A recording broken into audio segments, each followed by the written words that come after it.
women, why do we have to know everything? Why do we have to be stable? Yes. What about the bitch that crumbles easily? I want to grow my hair out, but I can't because this is my brand.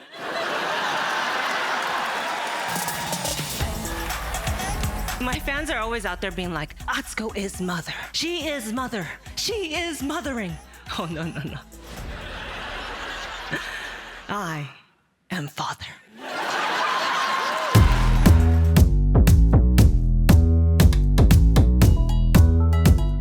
Hello and welcome back to Comedy Means Business. My guest today is Atsuko Okatsuka, a stand-up who's built a singular voice out of deeply personal material and turned it into a career operating at the highest level. From tracking down stand-up classes on Craigslist to cementing a global audience with her viral drop challenge, Atsuko's path has been anything but traditional. Born in Taiwan, she grew up between Japan and the States, coming to LA after being kidnapped by her grandmother and moving in with a mother struggling with schizophrenia.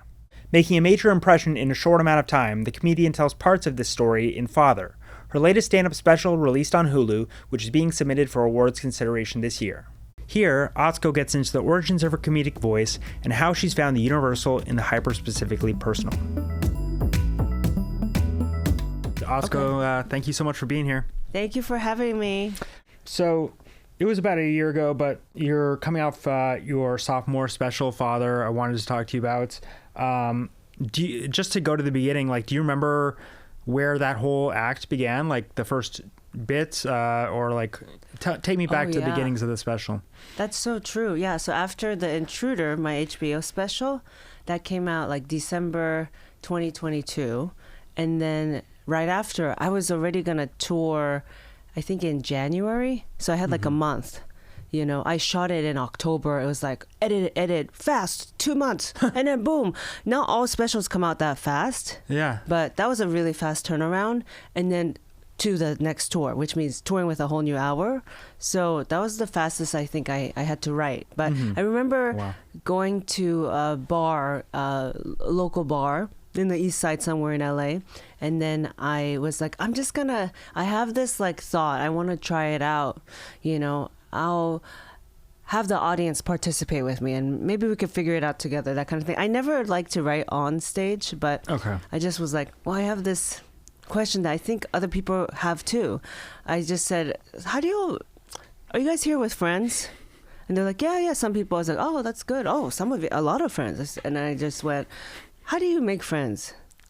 Yeah. As an adult? It's a good question. And then, so that was actually the beginnings of Father. The special it started with that question that I asked the audience. And then they were all responding. And then I was having real-time responses back, and a lot of it was funny because it was also very genuine. Right. I was like, no, really, how do you, you have 10 friends? Man, that doesn't even fit one car. Thoughts like that became observational jokes for how do you make friends as an adult.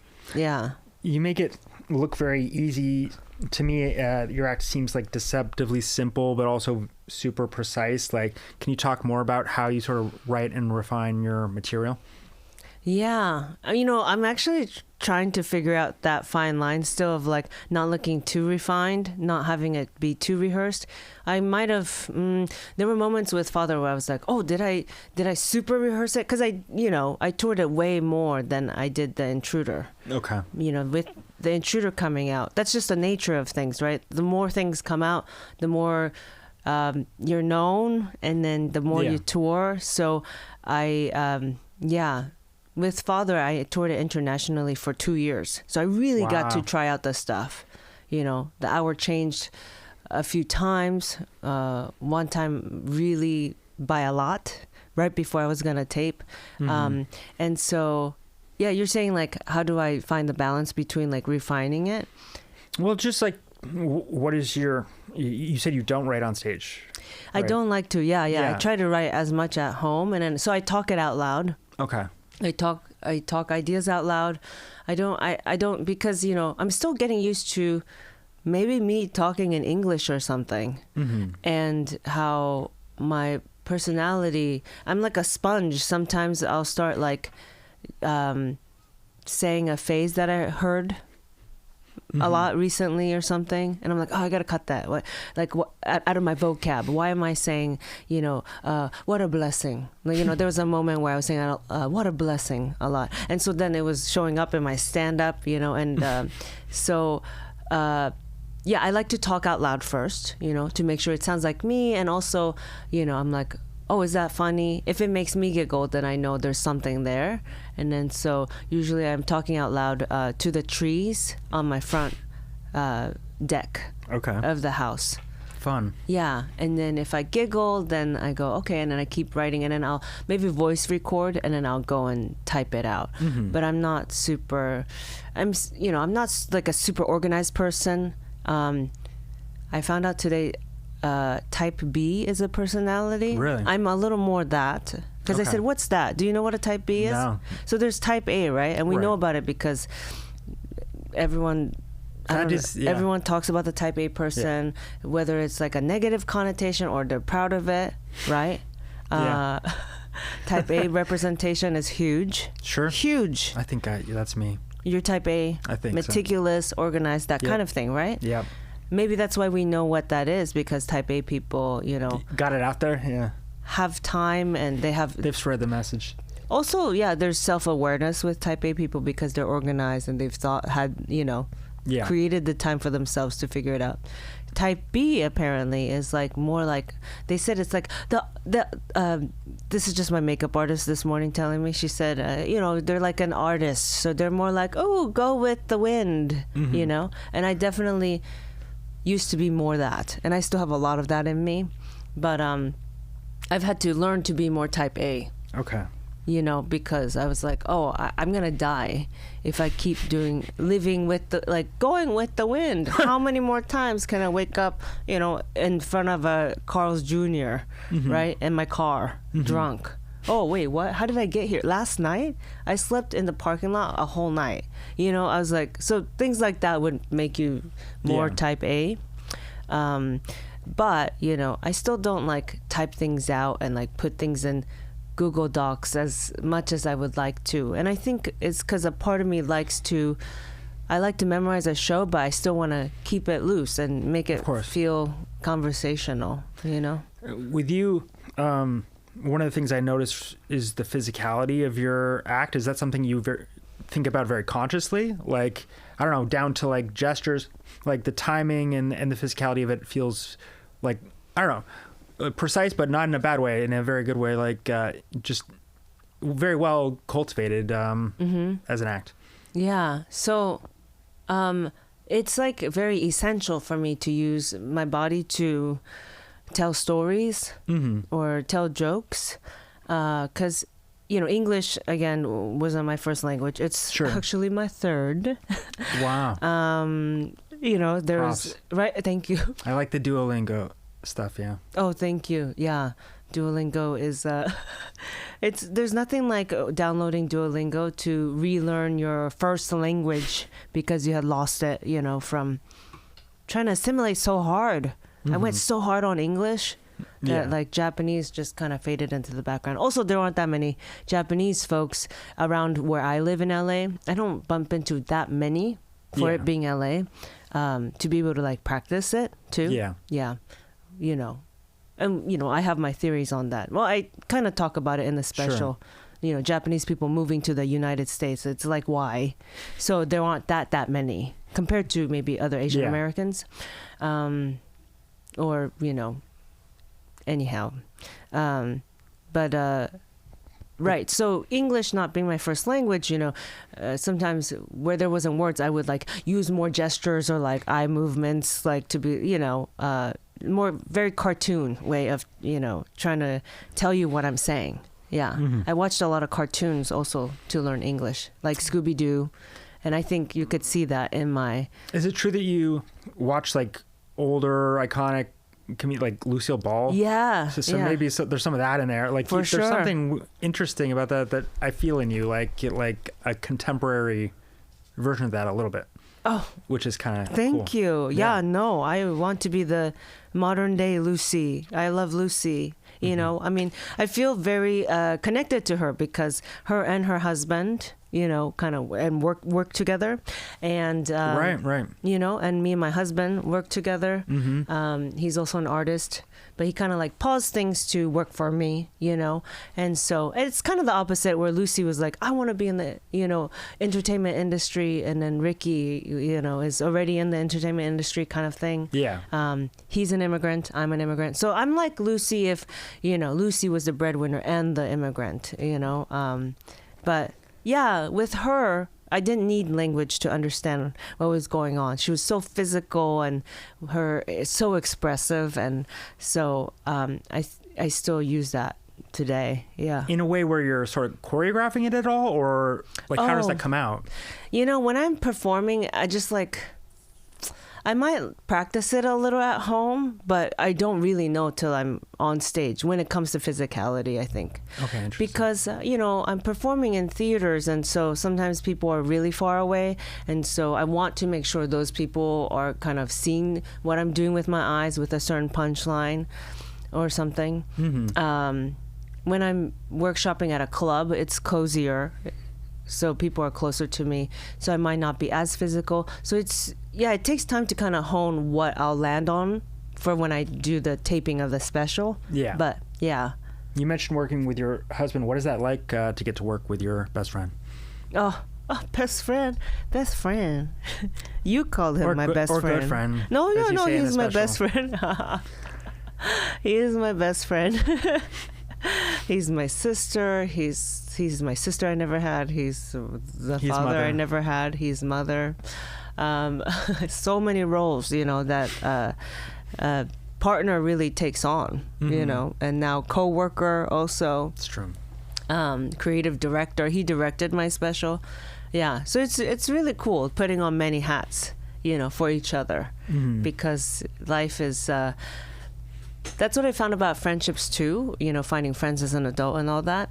You're constantly trying to create a better sequel to your childhood, right? So you're like, well, my family looked kind of wild growing up. It was wild situations, not typical, unconventional. Sure. But that's okay. You continue the unconventional relationships in, the friendships you find as an adult, co-workers or, romantic partners. So, yeah. It's cool. It's cool too. He's like, he's an extension of me. So he knows when we're at sound check, he's the one doing sound check, tech check. He knows to talk to the lighting people there who don't see me every day. Hey, by the way, when harsh lights are on her bangs cast a shadow on her eyes, for example. Nice. So you need someone looking out for. You know what I mean? Exactly. They know. Yeah. You. Well, I'm on stage and I can't see that for myself. Yeah. Right. Yeah. Why the El Capitan is so cool and specific? Oh my gosh, yeah. Well, El Capitan is like is a Disney-owned theater, and the special was with Hulu Disney Plus. So, and I don't think because we were talking about El Capitan together, me and Hulu, and I don't know if they offered it to everyone. So they did 12 comedians in the year, right, to start. We were what was it? The first year for Hilarious, right? First year, the comedians that they launched the concept? Hilarious? Yes, Hilarious with. Yeah. And then, I got to do like collabs with the Disney parks too. So there's videos of me with Edna Mode. Obviously. Right? Okay, yeah. Very, Avi collab. Yes. Because, we have similar haircuts and very like fashion chic. To me talking to the evil queen. Yeah. I didn't think about the Disney of it all. That's a dream collaboration. What do you get to do for parks? Me? Yes. Well, so it was like a promotional like event or promotional videos that we did together for the special. They couldn't do it with all the comedians because I'm kind of like seemingly wholesome. Yes. I'm very Disney. I mean, I'm like, you know what I mean? Just like my haircut I'm very easy to draw. People show up to my shows wearing wigs of my bowl cut. I'm kind of a Disney adult already. I don't know if you could tell. Yeah. I actually reference Disney, I think, in all my specials so far. Okay.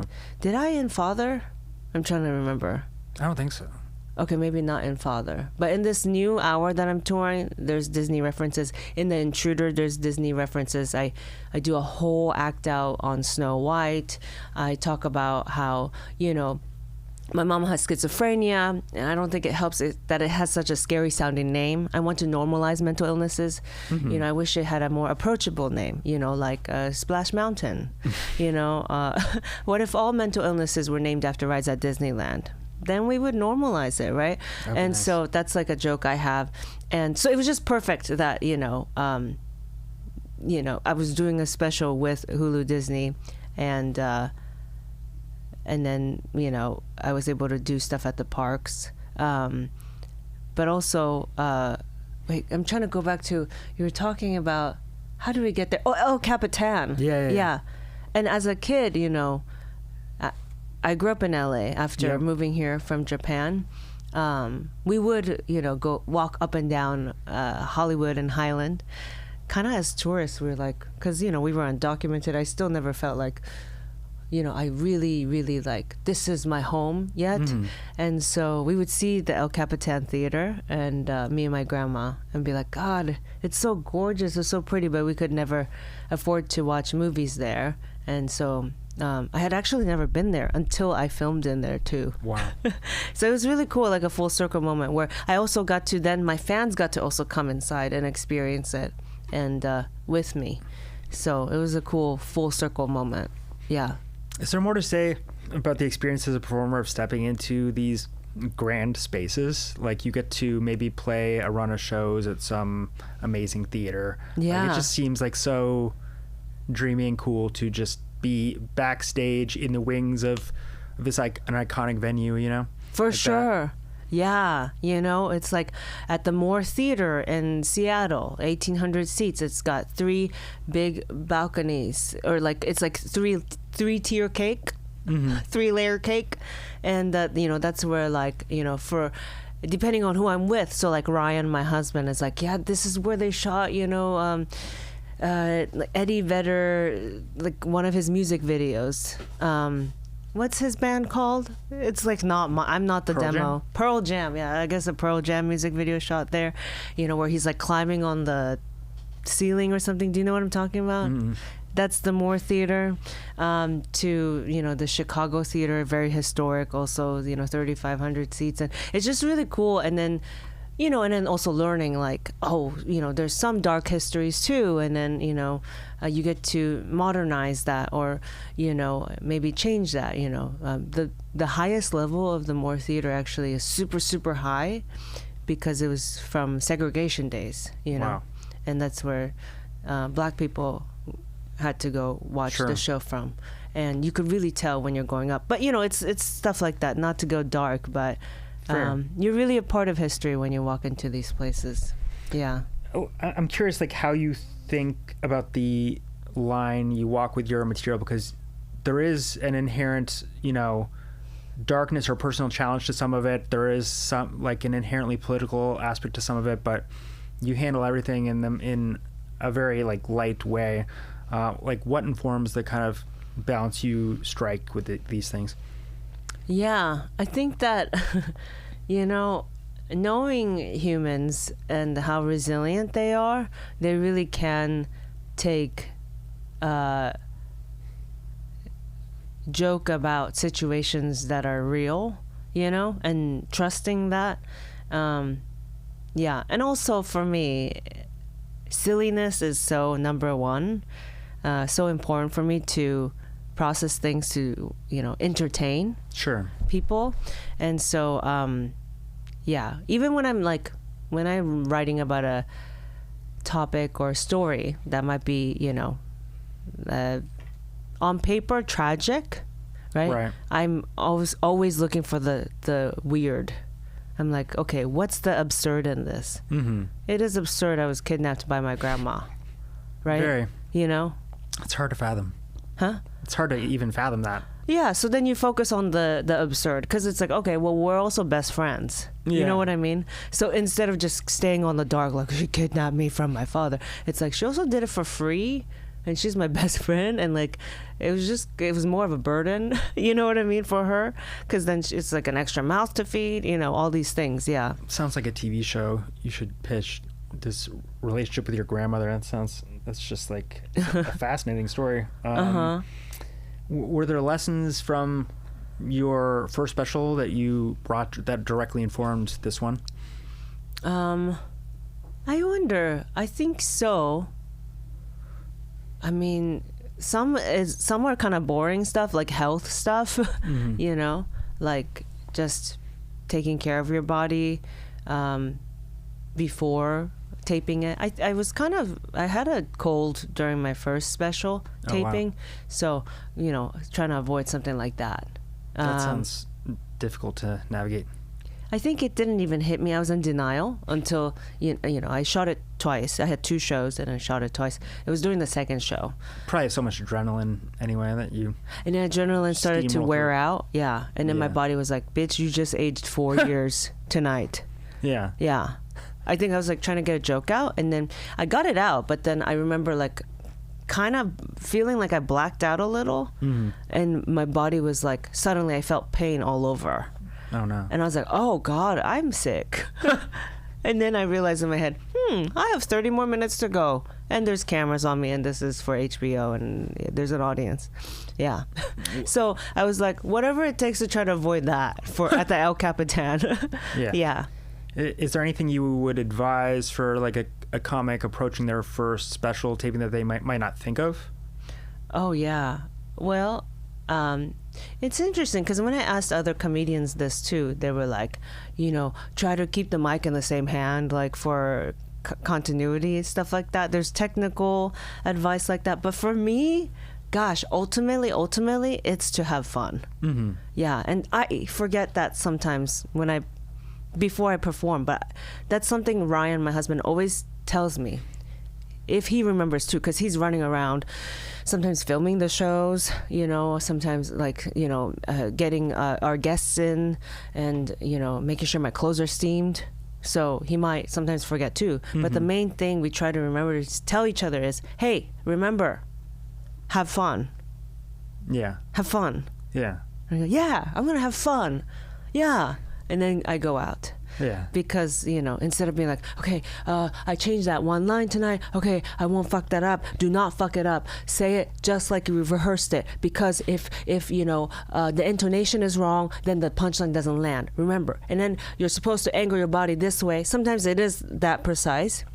Sometimes it's more loose. But then, you know, ultimately it's like you gotta let it go and have fun. Because if the audience can see that you're thinking, then, you know, it's not fun for them either. Then it's like, oh, it's like a robot, you know? And that's kind of my biggest fear, you know, is to seem that way.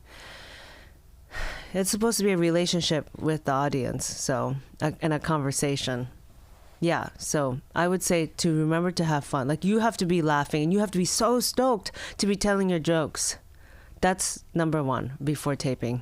While you're taping, I would think that would come easy for you. You seem like a person who makes life fun. Just hearing about you and your husband and the little rituals you have together and stuff, you're just like, I want to hang out with these people. Oh, thank you. Well, welcome to the family. Thank you. Anytime. Well, can you talk a bit more about finding your comedic voice and this sort of it's very specific and interesting, like where that came from?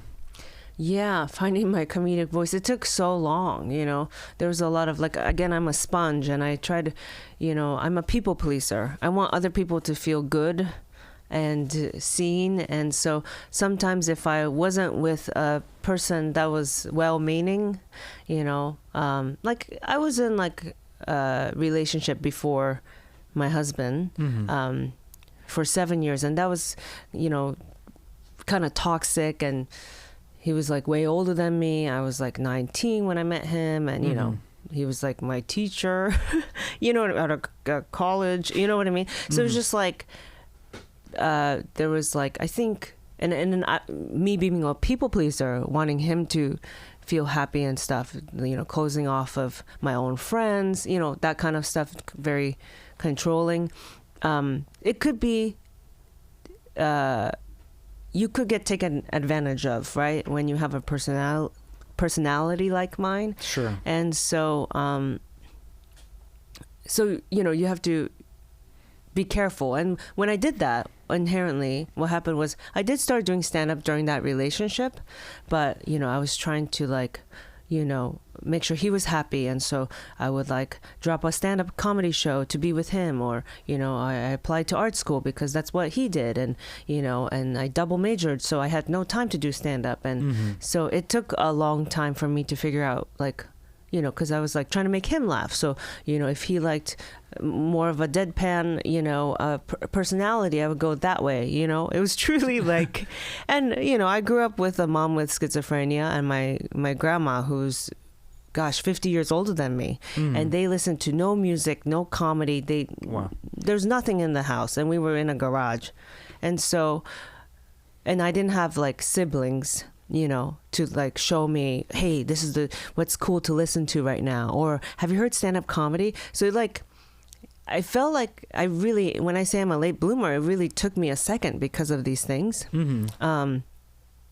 Finding my comedic voice, it's, thank goodness for, I've always liked to chase the absurd and calling it out. And when I would get laughs from people, that did feel good, even if I didn't quite know what I had done, or, and so I would clock those moments. And then, when I, finally started stand up, when I started at 20, and again, I took a lot of breaks in between. I went to art school, or wouldn't do a show if I wanted to please someone else or whatever.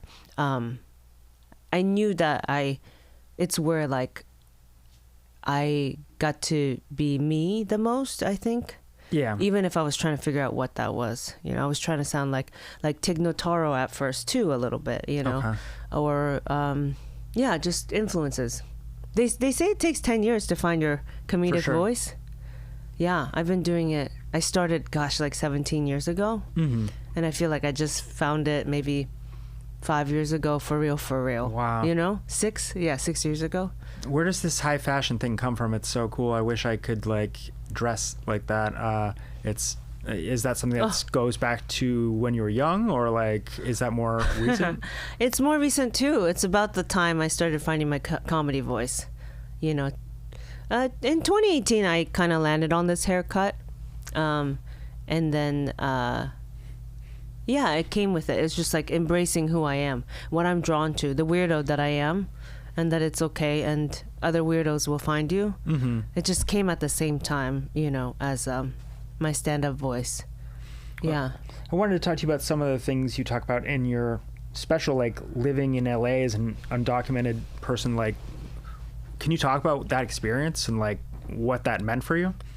Yeah, so I didn't even know I was undocumented till way later. I moved here when I was 8 years old, which is cool. A lot of things have been put in place, like public libraries, parks, public school. I was able to do all those things. So of course a bitch didn't know she was undocumented. I was like, well, I'm doing everything everyone else is. You know what I mean? Literally, right. Taking the bus. I'm allowed to be here. I don't know. I got on a plane to get here. I go to Disneyland. So do you. Right. I didn't know. Why would I know law?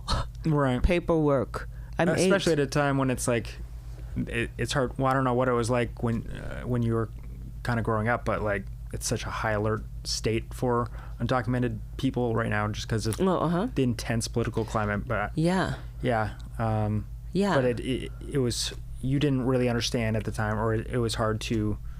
Oh, I had no idea. I didn't know that we weren't allowed to be here. I just knew that we were only supposed to be here for a 2-month vacation, and that my grandma had lied because 2 months was over. And suddenly I was in school, enrolled, right? Fall semester, spring semester. Oh, okay. 4th grade, 5th grade, 6th grade,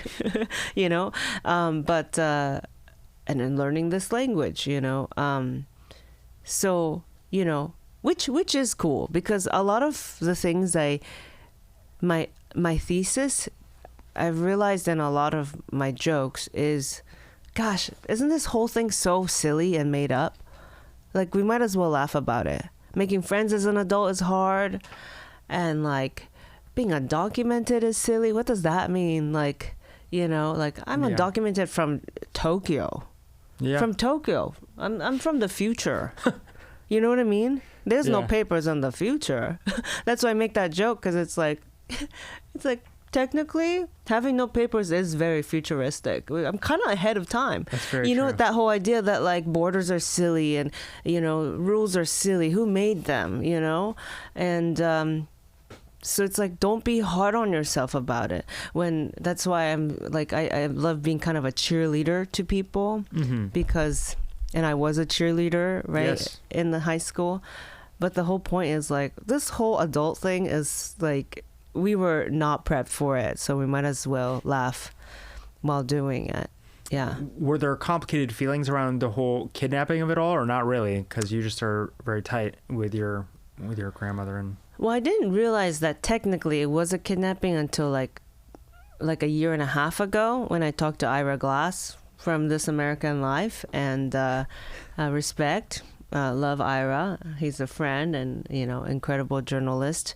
But yeah, he kind of helped me do the research and figure out that it was technically... Reframe it. Yeah. Yes. Yeah. Yeah. Which is also kind of funny and silly, because it's like, what do you mean? Like my grandma, who's my best friend that I see like almost every day, who raised me, kidnapper? There was no white van, you know? Yeah. She didn't ask for, and then she even said, I didn't ask for ransom or anything. Yeah. I was like, right, you did it for free. That's even more unhinged. Jail.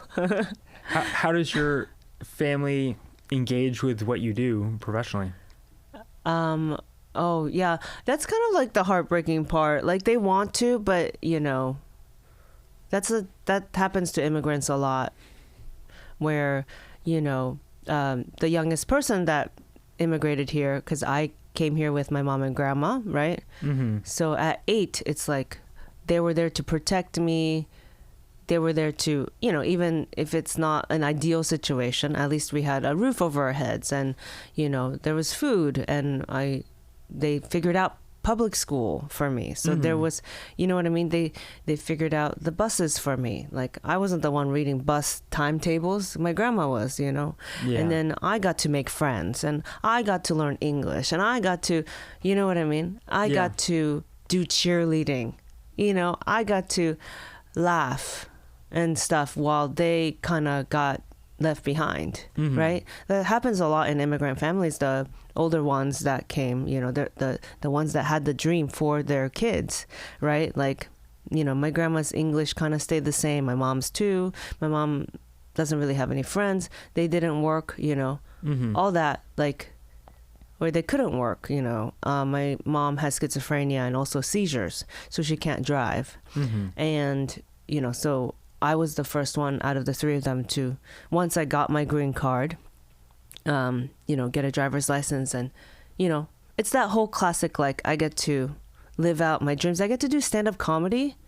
I get to tour the world to thousands of people I don't know, who not only get me, but are like, they're, you know, being like, yes, like, I feel seen because of you, you know, and like laughing at my jokes. I get to do that, you know, while like my mom and grandma, you know, are like back at their home, you know. My grandma's 90. She gets sick a lot now. My mom's very bedridden. And so, sorry to go kind of sad, but that's the relationship they have with my stand-up is, you know, I want to take them with me or show them my specials and stuff, but, you know, they don't know what I'm saying, you know. So it's I always say to stand-ups like whose parents go and watch them perform, I'm like, man, like, hold on to that, because like that's really awesome. Like, you know, even my dad, who I reconnected with, he doesn't speak English, and my Japanese has gotten worse, so I can't really even communicate with him. So I was like asking people online, like, can someone, you know, when I did my first ever late night set on Corden, I was like, can someone please, maybe if you know how to translate into Japanese, can someone please translate my late night set to Japanese so my dad can watch it and understand and be a part of it too. You know, it was just kind of like a weird moment, like a sad moment where I was like, oh yeah, I have to hire someone to help me even connect with my parents. Yeah. How have you toured over there, like in Asia, like, and how did you approach that if the language isn't kind of perfect or it's something you've I tour in English. Okay. Yeah, everywhere I tour, but as an American comedian, I tour places most American comedians don't. I think because I'm very international, and so my fans are international. The physicality they get, I don't use super difficult English words. Sure. In my shows, as you can see, I'm not like an academic. Sure. You know, and so yeah, like from Indonesia to Taiwan to Japan but to locals. I'm performing for locals. Like when like you know like Ricky Gervais performs in Asia or something, it's 2 other British people that live there that wanted to, you know, but for me it's like locals coming out because I think I just translate across cultures pretty well. Iceland even, you know, Sweden. It's crazy. Like growing up here, did you get to go to comedy shows? Did you like what? Oh no, sweetie, we sat in silence in that garage. So comedy shows. Really not till your 20s. Oh my gosh, my mom and grandma are still trying to figure out exactly what stand-up comedy is. Yeah. So I don't know who would have taken me. Is it right that you first engaged with it like through Craigslist class? That's how I started taking stand-up comedy classes. Yes, yeah. That's so interesting. Yeah, I was introduced to stand-up comedy like through a fellow church mate when I was going to church. They get immigrants very easily, the church, because once you come here, they're like, you need friends, right? And yes, I do. Well, we speak your language. You like free food? Yes. Well, we have that too. You know, anyway, so I ended up at church, and it was actually through one of my church mates. When I was, maybe like middle school, they passed me a Margaret Cho stand-up DVD. Yeah, that's how I found that. How did you find LA as a place to start out as a comic?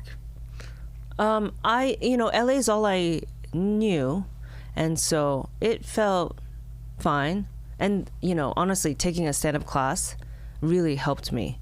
Again, you know, I was not type A, very go with the wind, aimless, didn't dare to dream big, you know, so easily kidnappable. Open mics at that time, my gosh, it's like, you know, you might be the only girl in a lineup for days and days and days. You might go without seeing another girl at an open mic for days and days, right? And then you might, but it's, you know, open mics are like sometimes like 10 p.m. to like 2 a.m. And, you know, sometimes like in dark alleys is where you hang out before you go into the comedy club. I was like, man, I mean, this is a good way to go missing. You know what I mean? And I knew I knew I would go missing. I just didn't have that kind of discipline too, to be able to go do my 3 minutes, you know. So I needed so it was very helpful to take this. It was an all women stand-up comedy class inside the teacher's home. It was like we had assignments. I needed deadlines, discipline, and other women. Like it was a safe space to just try jokes on each other. And what did the grind look like starting out? Did you have like a day job or a series of day jobs? Like were you like, where did you kind of start out, and how do you sort of start building your act initially? Yeah, so the class really helped with that. You know, it was called Pretty Funny Women. Maybe you've talked to other people who've taken it. This is the first time I'd heard about it. Yeah. So Lisa Sunstead is the teacher, and she's been teaching it for like decades now. And so with my classmates, I would go out and, you know, do open mics together, because the teacher would be like, that's what you do. You go and try out the jokes that you've written here, you know, or like try it out on us. And then now you try it on an actual audience. Yeah. And so we would go do that together. I started, you know, the showcase performance for the class was at the Comedy Union, which no longer is a club, but it's closer to the West Side. Yeah. I was doing open mics with the girls, like, you know, at the Haha Comedy Club, Comedy Store, there are some random ones too that you could find online. The improv, but you didn't always get picked. It's like a lottery. I was like, oh, another lottery. That's how I got the green card, but it took 7 years. And so, you know, yeah, so that was like the beginnings of it. And then, you know. How did you support yourself? Oh, so at the time I was working as a tutor, babysitter, and also worked at a Japanese restaurant as the host in Santa Clarita. Okay, interesting. I was living there because my boyfriend was there too. Yeah. And then, like, what did it look like transitioning from open mics to what is the next level beyond that for you? Yeah, so that's when I got scared. I started getting like, after I did the first show, you know, other like bookers of shows were there, and you know, I got, because we started with 5-minute sets, and then they would be like, okay, I would love to book you at the, you know, Ice House Comedy Club or whatever, 10-minute set. And I'm like, oh God, I don't have 10 minutes. And then so I got scared. You know, of course I'm supposed to write to get to that, but I got scared and I was like, no, this is just like a hobby. I don't even know if I'm doing this, like, you know, to try to do this as a dream, as a career. So there were emails like I just didn't answer because I freaked out and I didn't know to believe in myself, to discipline myself to keep going. So then, yeah, but then one of my classmates actually did have the discipline. She was type A. She was a producer brain. She hit me up like a year or two after and was like, hey, we were the Asians in the class. You know, let's continue to do some shows. And she kind of like pushed me to do a couple more shows. And then she was like, let's start an all Asian, mostly female stand-up tour. I was like, what? And she was like, yeah, let's do it. Because, like, you know, these comedy clubs, they're not super diverse necessarily yet, you know. Sure. There's a need. She's like, I think there's a need, you know, because she worked in, like, politics. And so she had, like, she just knew, like, how colleges worked and, like, that they book comedians and that especially with, like, diverse comedians, there's, like, niche markets and niche, like, shows that they had funding for. She was very smart. So that's how you started to scale your performing? Yeah. So then I was like, okay. I mean, I just went straight to touring, you know, and so that whipped me more into shape. Where I was like, okay, I'll work on my jokes. Then I'll start writing a little more, and you know, yeah. When did you must have like eventually like started just doing the club circuit, right? Or no, never? We didn't do the clubs. I didn't tour clubs and theaters until 4 years ago. Oh wow. On my own, yeah. I mean, so we were doing like, we would tour like bars, we would tour community centers, like Asian American community centers, very like, you know, community based places. Okay. Yeah. And then do you remember like what the most brutal room was you played earlier in your career? Were any like were there any like particularly scarring memories?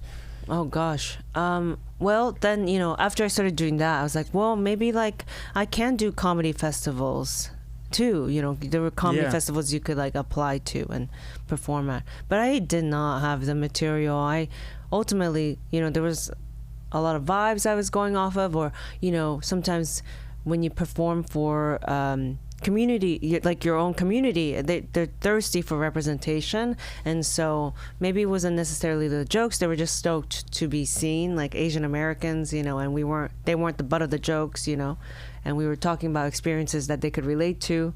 And so to go out of that, and then suddenly I'm performing at like the North Carolina Comedy Arts Festival, you know, like I was like performing amongst, and I got in, but like I was performing among stand-ups who were doing the clubs and performing for different people and really honing their voice and working on the setup punchline. And so, yeah, I remember, I think I was, at that comedy festival, that like at one of the shows, and I think it was a bar where I was like, I'm just like doing a TED Talk up here. I'm just like pouring my heart out or something. And then people are drunk and they're like, you know, quiet. Mm-hmm. And I was like, this is not good. I'm so far away from home too. Yeah. Man. So how did you get to a place of momentum where you felt like as an individual, like you're really starting to catch on and you're selling tickets and like things are building? Yeah. And so, you know, so then during that time, I was like, I'm going to go to art school. I need to like have a backup plan. I don't know, see, this is why stand-up doesn't work, you know, but it's like I wasn't doing the work needed. But I was like, see, this is why it's a hobby, because it's like I'm fine at it. And so then I went to art school as a backup plan. That way I can get a master's at least in critical studies, which is creative writing, and film video. So I double majored. That's not a backup plan. That's like equally, you just went lateral with, you know what I mean? It's like backup plan. Backup plan is like becoming a doctor, lawyer, teacher, something. You know what I mean? You don't go write poems as a backup plan. So, but you know, I didn't have good grades. Art school doesn't check your grades. You know, they love vibes. I was a vibe. And, you know, but I was a good artist too. I made some great films and, you know, made documentaries too that, you know, have not just done well, but I think, you know, really showcase, the kind of like empathetic artist that I am and really care about the human condition. But that was all serious work, not comedy. To get to the next point in stand-up, you know, I had to get out of that toxic relationship with my former teacher while I was at art school. And then I met my husband, Ryan, like the last year.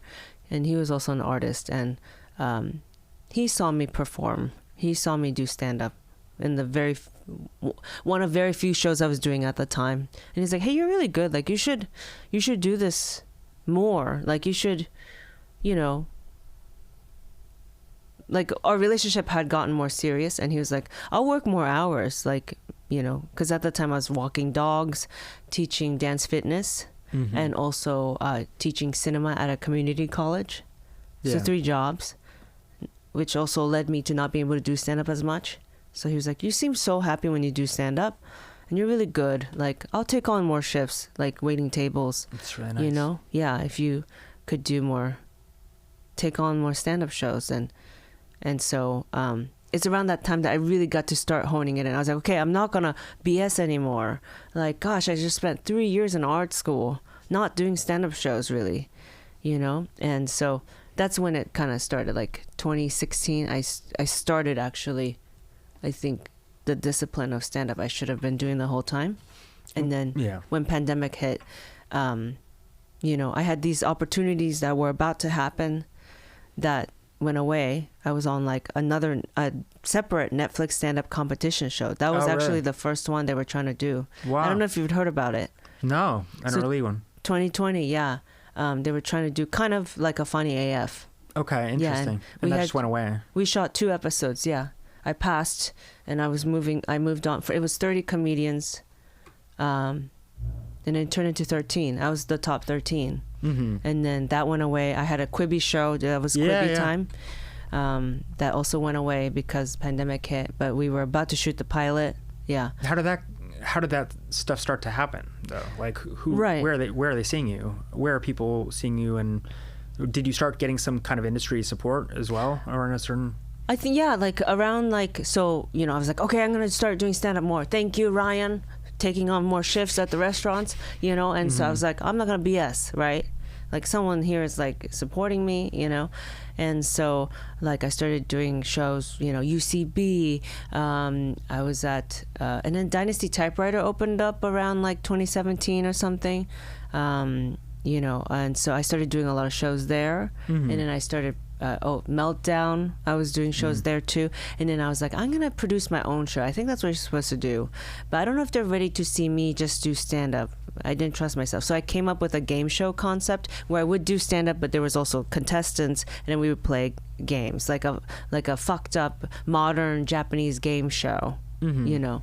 And so I started doing that. And then Forever Dog reached out to me. They saw the show and they were like, do you want to do a podcast version of that? was like, okay, sure. And I was just excited to be part of stuff. And then I got named like Vultures, a comedian you should know. Okay. Yeah. It was all around that time. And then Quibi, we started pitching the show Let's Go Atsuko, a Japanese game show, to two places. And Quibi was one of them. Quibi bought it. And so that was like, it kind of happened like that. Yeah. Yeah, go ahead. Oh, no, but I never... But like I got close. It's like UTA agents would come see me. When I did sets now suddenly, but none of them signed me. At that point, you didn't even have like an agency like UTA behind you, or no. But I was like, but people were starting to like know me. Even when you had a TV show with Quibi. Yeah.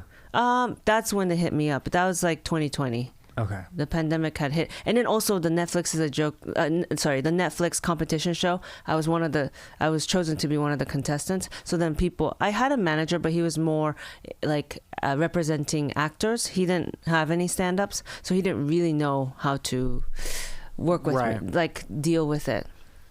Yeah.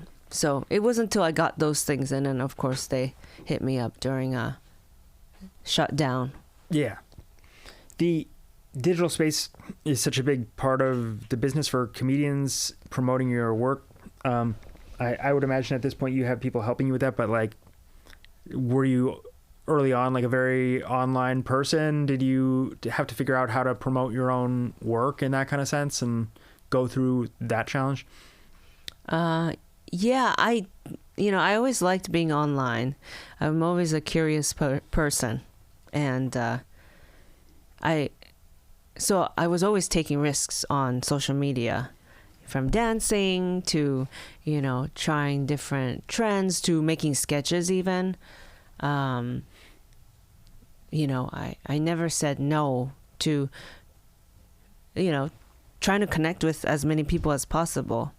So, when for example, I was doing all the Zoom shows, the Zoom comedy shows. I didn't say no to those because I think I really like inventiveness and inventive people, and why not try the new thing that could really have you reach a lot of people, and connect with them. So there's a lot of bad videos, a lot of so many so cringe like sketch videos that I made and stuff, but it's just like it's throwing things on the wall until like you realize. And then of course, surprise, surprise, when pandemic hit, that's when I keep going back to when pandemic hit, because that's when I lost some opportunities, but also that's when I really just decided to be most genuine.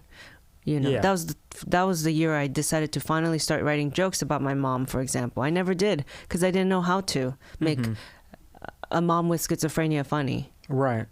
But then I just like spoke from my heart for the first time, and and then it really worked because I wasn't trying to be someone else finally. So in the last 6 years or so, since the pandemic, when things have really caught fire, did you sort of go quickly from playing touring clubs to theaters, or what did it? I wasn't even touring yet. Okay. Yeah, like I was doing the sketches and like doing spots around town, but writing jokes, pretty rapidly. And then when online happened, I started a drop challenge by accident. That's to Beyonce's Partition. Yeah. Yes. Give me some, and then you drop. Right. Yeah, that took off internationally. So that me dancing with my grandma, Shakira, her playing the potato drums, using potatoes as drums, and then me shaking my butt.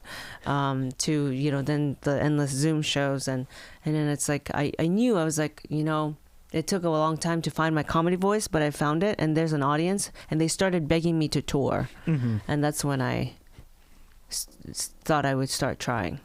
Yeah, so it wasn't until 2021 even that, and then after, so during that tour, it was like music venues, some clubs, but mostly music venues. Okay, and then the Intruder HBO saw my show on that tour.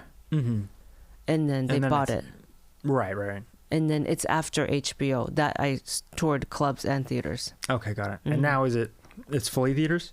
Theaters, but when I'm writing new stuff, I do it in a club first. Sure. Yeah. Do you have an ideal kind of venue other than like a theater? Is there like something that really excites you, like a kind of place to play? Oh gosh. Yeah, I really do love like black box theaters. I love, a place like the Elysian Theater too. Yeah. Kind of community vibes. It still kind of goes back to like, I think when I first started and we were doing Asian America community centers, there is something about that. I don't know. It's like a YMCA or something, that I really like. Feels very chill and, like a community, sure, but low stakes. Sure. Yeah, for trying stuff. What's your favorite? Do you have like a favorite and least favorite place? Is there any place you won't go tour again? Anything like that? Oh, the very little taste I've had in like, I toured with Amy Poehler and Tina Fey for a few of their shows in the East Coast when they were doing their tour. They were doing arenas, and so it was like, and it wasn't even arena, like it was like maybe 8,000 to 10,000. That got a little hard to gauge if I was even like doing stand-up or alive. The audience in a big venue like that, because I'm about to do kind of, I don't know if it's kind of an arena. In Sydney, I'll be doing the biggest space I've ever performed at this summer, 6,000 seats. That's already going to feel like, because there really is nothing like, I like a theater. The perfect size is 700 seats, to be honest. 700, 800. That's when it's like they don't feel too far away. It still kind of feels like a club, right? There's nothing like a club too when you're trying out jokes immediate, right? Yeah. With a Chicago theater, it's like 3,500 seats. It still takes a second for it to go back and come back, but and you're still having to like perform big. It's like, should I get monitors for the people? I hate anyone seeing me kind of too small and not really being able to see my face the whole time, Yeah. I want to give everyone an equal, like show. And so, yeah. So I would say like when I did that tour with Tina and Amy, I want to say one of the venues was like 10,000. And that was like, the laughter sounds like this, like, wow. Like white noise. Wow. You can't even hear. You don't hear ha ha ha ha. No, just because it's darkness. It's like the spotlight's on you. You do your jokes and you just hear wow. That's wild. And you go, okay, that must have been the laughs. And then you go into your next joke. Wow. You feel like you died. You know what? Because it's a darkness and just spotlight on you. Yeah. Telling your own jokes. I think that's what purgatory feels like. Probably, if there is one. So are you hesitant to go bigger? Like, if things continue to escalate? Well, it's hard to tell, right? Like, then it's just throwing a party. I think that's why a lot of, when you do an arena, you just like bring out your musician friends and stuff too. Just throw a party because it's like, should be a concert. Music really works in an arena. Yeah. It's a party vibe. Right. But do you want to hear about my brother that I met for the first time in an arena? I don't know. Yeah. You like came out picnicking? Maybe. Do you remember is there a weirdest show that sticks out to you? Like a weird venue show. Or just like something crazy going down? Oh, sure. Yeah. Yeah. I did a show at the Ocean. This was when like before vaccines and everyone was like trying to bring comedy back, like how much do we love comedy? I was like, I love comedy. We're getting off Zoom shows. We're weaning off of Zoom shows, okay? But we gotta figure out how to do it safely still. We're gonna do it on the top of a parking garage. Remember when people were like, okay, at the park. How about the Ocean? I did a show at the Ocean where so the audience is facing the ocean. You know, and so you and the ocean are facing the audience. Yeah. And when I say like, so they were like just competing with the hand of God. Yeah. Like there's so much for them to see. There's seagulls, there's sky. There's also so many other people there celebrating birthdays, baby's first steps, and here's a mic. You know, there's sand getting on the amp. You know what I mean? So it's like, it sounds like this. The mic, just like. Also, I can't swim, and so I can't see. You know, I have to rely on the faces. What if something goes wrong with the ocean? You know, like the huge tides. Yeah. You know what I mean? I don't know, tsunami. Who knows? I would have to count on the faces of the audience to tell me, oh, it's time to run. You know, and so that was probably very memorable. Also, I had a hard time finding the show. Like, it was a lineup show, but they were like. I was like, so where's it? And they're like, oh, ocean. That is wild. The amount of birthday parties I stopped at thinking that was the show. You just went by each bonfire pit? I said, excuse me, is this the... They're like, what?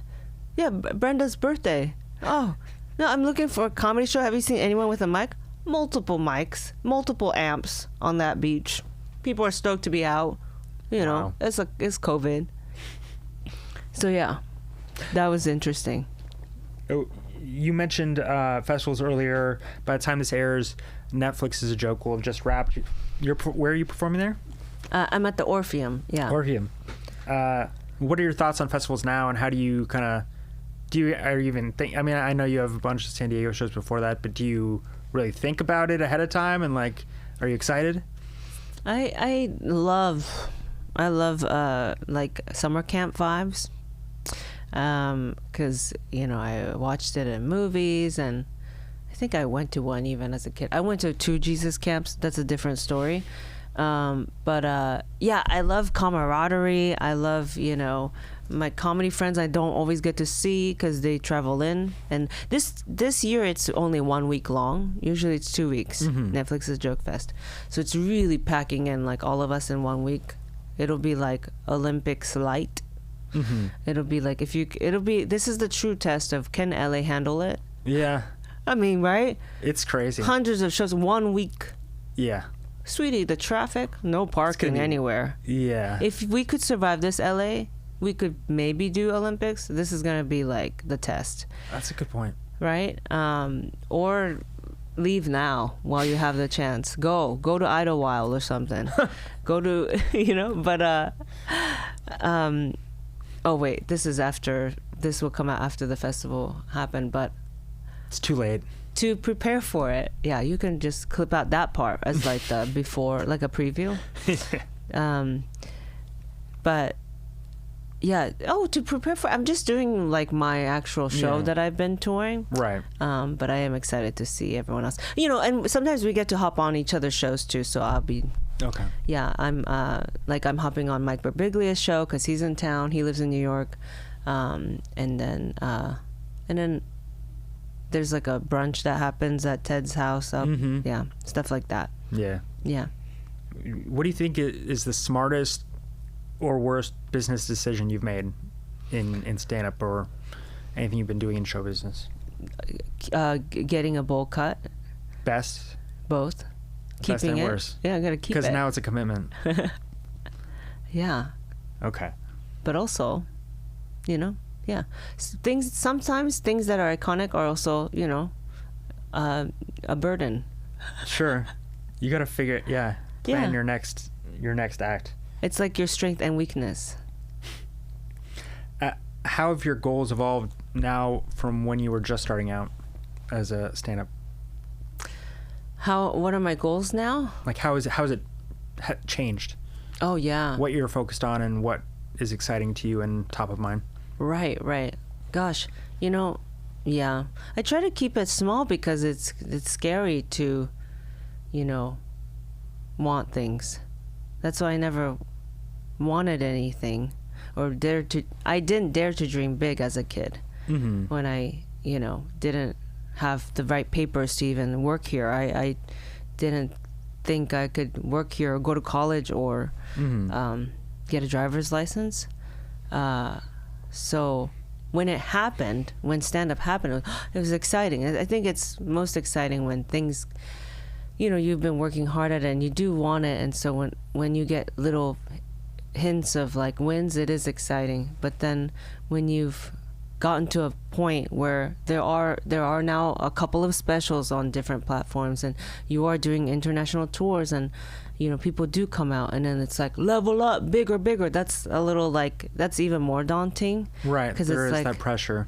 Yeah, and there's more eyes. Go. There's more eyes, and there's people now that really rely on you too, and I don't want to let my fans down and my family, and so it's nice to think. Sometimes it's like, of course I want like the TV show and like the What do you want in film and TV exactly? Like yeah, like my own show. I want to be Lucille Ball, and but that's like a couple of deciders decide that, and so while I can want those things and put it out there, and I'm working towards those things.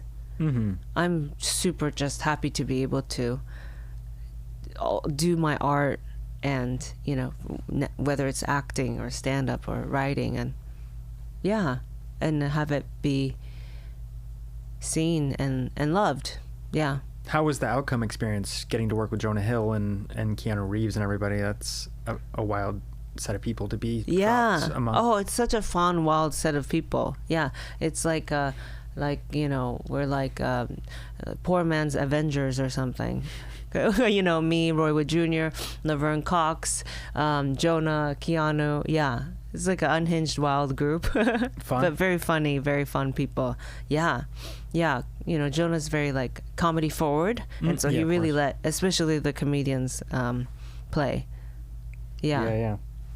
Where are you at with your next act? Do you have another hour yet? Mm-hmm. Yeah. Okay, so that's what we'll see at the festival. Yeah.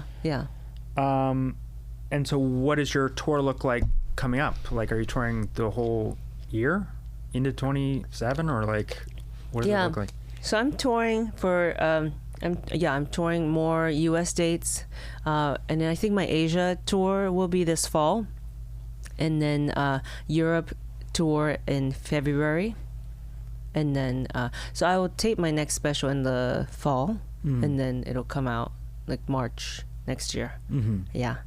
Very cool. Yeah. Last question would be, like, rapid fire. Okay, yeah, come on. An emerging... Quick, Atsuko. Sorry, okay. One emerging, like, more, maybe not green, but like up-and-coming comic you would recommend people check out. One book and one album, or like one musical artist that's kind of like you'd recommend people check out and it's on your mind right now. Okay, hold on. Give me a second. So okay? stand up. Yeah, stand up. Ray Lau. Yeah. Have you heard of him? I think I have. Yeah, so he's on that show Funny AF, actually. Oh, really? With Kevin Hart, and he's he's opening for me for my San Diego dates this weekend. Yeah, which would have happened by the time this episode comes out. Sure. I can think in the future. I'm from Japan. You're from the future. Thank you. One day ahead, half actually. I really know. I'm not a geometrist. And a book. I'll Have What She's Having, Chelsea Handler. Okay. Why? Oh God, I mean, I've always loved her books. We're friends, and love the way she's unapologetic about things. And this one, and this book, which was also a New York Times bestseller, not her first time, but it's like an anthem to the girls, and being like, be bold, it's okay. Okay. Want the things that you want. Like I said, I didn't always dare to dream big. If I could read this book when I was a kid, maybe I would have. Yeah. An album or a musical artist? Yes. Okay. Hold on. Album, music. Yeah. Actually, been loving Justin Bieber 2026. Okay. Yeah. Yes. There we go. Because it comes with a message. This isn't like you said lightning round, and I took my time. Justin Bieber, 2026. Because it's just about like it's okay to go small. Like go small. Like a lot of artists want to go big. God, come on. As artists, musicians, if you can dance and have backup dancers and stuff, or you're in hip hop or pop, usually you want to like go big. Choreo, fire. Right? pyro stuff, right, whatever, but for him to even like from his Grammy performance where it's just like him, his voice, and like I think it was just guitar, right? Mm-hmm. Very quiet, very like almost acoustic, to his Coachella performance being like, pulling up his former self on YouTube, and singing along to it is very emotional. And it's okay to go small sometimes. It's okay to trust that the audience will be with you for, moments like that. Mm. Sometimes it's even more impactful. Totally. Like when Gerard Carmichael sits down and, is very quiet in his stand-up, for example. Mm-hmm. You don't have to always come in with trumpets blaring. Yeah. Yeah. Well put. I really enjoyed your work, and it's a really fun conversation. Thank you for being so here. much, Matt. Yeah, of course.